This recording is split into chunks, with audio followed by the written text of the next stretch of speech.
Hi friends, நாங்கள் வந்து போன மாதம் நான் வந்து 22ஆந்தேதி இங்கே போயிருந்தோம், பழனிக்கு போயிருந்தோம். அங்கே பார்த்திங்கன்னா நிறைய கூட்டம், செம்ம கூட்டம். நான் வந்து இவ்வளோக்குள்ளே எதிர்பார்க்கல. நான் போனது சின்ன வயசு, 3 வயசு இருக்கும்போது எங்கள் அம்மா கூட்டிகிட்டு போனதாக என்னைய சொன்னாங்க. அதுக்கப்புறம் இதுதான் ஃபஸ்ட் டைம் நான் போகிறேன் பார்த்துக்கோங்க. போகும்போது கீழே வந்து செல்லை வந்து கொடுத்துட்டு போயிடணும் அப்படின்ட்டாங்க. அதனால் மேலே வந்து நாங்கள் செல்லை எதுவுமே எடுக்க முடியலை. அது பிறகு நாங்கள் போயிட்டு நல்ல சாமி தரிசனம் நல்லா சிறப்பாக நடந்துச்சு. ஏன்னா முதல் தரிசனத்தில் வந்து எங்களுக்கு ஆண்டி கோலத்தில் காட்சி கொடுத்தாங்க. அதுக்கப்புறம் 2வது பாலசுப்ரமணியர் அந்த தரிசனம் வந்து எங்களுக்கு கிடச்சிது. ஏன்னா 2 தடவை போய் பார்த்துட்டு வந்தோம்.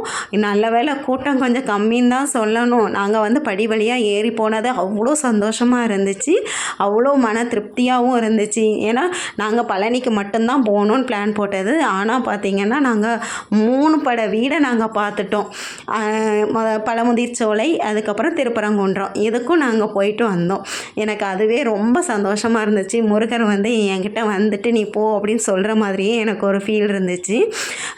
அதுக்கப்புறம் பார்த்திங்கன்னா நாங்கள் எல்லாம் முடிச்சுட்டு அப்புறம் கீழே வந்து ட்ரெஸ் சேஞ்ச் பண்ணிவிட்டு அதுக்கப்புறம் மறுபடியும் கிளம்புவோம் அப்படின்னு சொல்லிட்டு கிளம்பும் வெளியே வரும்போது பார்த்திங்கன்னா நிறைய கூட்டமாக அந்த தாம்பூலம் அது இதுன்னு நிறைய எடுத்துகிட்டு போனாங்க. கூடையாக வச்சு எடுத்துகிட்டு போனாங்க. நான் வந்து எதுக்குப்பா இப்படி எடுத்துகிட்டு போகிறாங்க அப்படின்னு சொல்லிட்டு நான் கேட்டப்போ என் ஹஸ்பண்ட் தான் சொன்னாங்க, வள்ளி இருக்காங்கல்ல அவங்களுக்கு வந்து சீர் எடுத்துகிட்டு போகிறாங்க, இப்படி நிறைய பேர் இங்கே எடுத்துகிட்டு போவாங்க அப்படின்னு சொல்லிட்டு சொன்னாங்க. எனக்கு பார்க்குறதுக்கு அவ்வளோ ஆச்சரியமாக இருந்தது. இதுதான் ஃபஸ்ட் டைம் நான் அந்த சீர் எடுத்துகிட்டு போகிறதெல்லாம் நான் பார்த்தேன். அதை பார்க்கவுமே ரொம்ப சந்தோஷமாக இருந்துச்சு. அதுக்கப்புறம் போகிற வழியில் அலங்காநல்லூர்னு வந்துச்சு. அப்போ தான் சொல்லியிருந்தேன், ஜல்லிக்கட்டுக்கு ஃபேமஸ், என் பையனும் ஜல்லிக்கட்டு அப்படின்னு சொல்லிக்கிட்டு இருந்தான். அப்புறம் கணக்காம்பட்டின்னு சொல்லிட்டு அங்கே ஒரு சித்தர் இருப்பாங்க, அவங்க இதுக்கு போயிட்டு போவோம் அப்படின்னு சொல்லிட்டு கூப்பிட்டு போனாங்க. ஆக்சுவலி அது வந்து என்னன்னே எனக்கு தெரியாதுங்க, யாருன்னே எனக்கு தெரியாதுங்க. நான் சும்மா தான் போனேன். போய் பார்த்தேன், அங்கே வந்து இந்த மரத்துக்கு கீழே வீடு மாதிரி கட்டுற மாதிரிலாம் கட்டி வச்சுக்கிட்டு இருந்தாங்க. நானும் போய் பார்த்தேன் கல் கிடைக்குமான்னு. கல் கிடைச்ச மாதிரி இல்லை. சரி கல்லே கிடைக்கல, அப்போ நம்ம கிளம்புவோன்னு பார்த்தேன். கிளம்புற நேரத்தில் வந்து நிறைய குட்டி கல்லாக இருந்துச்சு. அந்த கல்லை வச்சு நானும் வச்சுட்டு வந்துட்டேன், வீடு கட்டுவோம் நம்மளும் அப்படின்னு சொல்லிட்டு. அப்புறம் வரும்போது பார்த்தா ஜல்லிக்கட்டுக்காக ஒரு மாடை தயார் பண்ணி வச்சுருந்தாங்க. அந்த மாட்டையும் பார்த்துட்டு என் பையன் அதை பார்க்கணுன்னா அந்த கொம்பை கட்டிட்டு நிற்கிது பார்த்திங்களா, அதான்.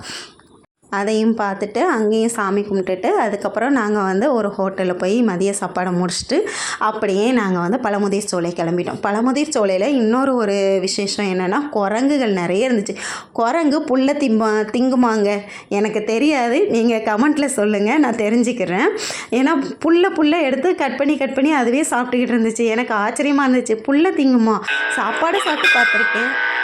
அங்கேயும் பார்த்திங்கன்னா எங்களுக்கு ஸ்பெஷல் தரிசனம் தாங்க. ஏன்னா போன உடனே பார்த்தா அங்கே ஒரு பூஜைக்காக வெயிட் பண்ண வச்சாங்க. ஒரு 5 மினிட்ஸ் வெயிட் பண்ணியிருப்போம். அதுக்கப்புறம் செம்மையான அங்கே அப்போ அந்த ராஜ அலங்காரத்தில் நின்னாங்க. எனக்கு அவ்வளோ சந்தோஷமாக இருந்துச்சு, அவ்வளோ நிம்மதியாக திருப்தியாக இருந்துச்சு. அன்னைக்குன்னு பார்த்து விந்தியா மேம், அதாவது இந்த சங்கமம் படத்தில் நடிச்சிருப்பாங்கள்ல, அவங்களும் அன்னைக்கு வந்திருந்தாங்க. எங்களுக்கு அதை பார்க்கும்போது பரவாயில்ல, ஒரு ஹீரோயினை நாங்கள் பார்த்துட்டோம் அப்படின்னு சொல்லிட்டு வந்துக்கிட்டு இருந்தோம். அதுக்கப்புறம் வர வழியில் பார்த்திங்கன்னா அழகர் கோயிலுக்கு போவோம். நான்லாம் போனதே இல்லைப்பா, சின்ன வயசில் கூட நான் போனது கிடையாது அப்படின்னு சொல்லிட்டு போகும்போது ஒரு குரங்கு வந்து பொறி எடுத்து நல்லா பறக்கி சாப்பிட்டுக்கிட்டு இருந்துச்சா, அதையும் ஒரு வீடியோ எடுப்போமேன்னு சொல்லிட்டு, அதுவும் குண்டு நான் நல்லா புதுக்குன்னு இருந்துச்சு, அழகாக எடுத்து சாப்பிட்டுச்சு. அதையும் எடுத்துகிட்டு போனோம். பார்த்தா அவ்வளோ சூப்பரான ஏரியாங்க. ஃபோட்டோலாம் எடுக்கணும்னு வச்சுக்கோங்களேன், ஃபோட்டோகிராஃபிலாம் பண்ணணுன்னா இந்த இடத்துக்கு போங்க. அவ்வளோ அழகான இயற்கையான இடங்கள் வந்து நிறைய இருந்துச்சு. அருவாவை பார்த்தீங்களா, இது வந்து கருப்பண்ணசாமி அருவாலாம், அவ்வளோ அருவாங்க. இன்னொன்று ஒரு இடத்துல நீங்கள் பார்த்துருக்கணும், அந்த கதவு ஃபுல்லும் அருவா தான். அதுவும் எவ்வளோ பெரிய அருவா. அந்த அருவாவை பார்த்தோன்னே எல்லோரும் ஜர்க்காகி உட்காந்து ஃபோட்டோலாம் எடுத்துகிட்டு போனோம் நாங்கள். அப்புறம் வர வழியில் தெப்ப குளம்லாம் இருந்துச்சு. அந்த தெப்ப குளத்தில் உள்ளக்க போகக்கூடாதுன்னு சொல்லிட்டு அங்கே அடைச்சி தான் போட்டிருந்தாங்க. அதனால் சும்மா மேட்டாக்குலேயே நின்று பார்த்துட்டு அதுக்கப்புறம் கிளம்பினோம். அதுக்கப்புறம் வர வழியில் பார்த்தா ஒரு வேனு சூப்பராக இருக்குங்க. அதே மாதிரி வேனு இந்த அன்னைக்கு மட்டுமே நான் 2 வேன் பார்த்துட்டேன். ஒரு பிளாக் கலர், ஒரு ஒயிட் கலர். செமையாக இருந்துச்சு. அது என்ன கம்பெனிங்கிறது எனக்கு மறந்துருச்சு.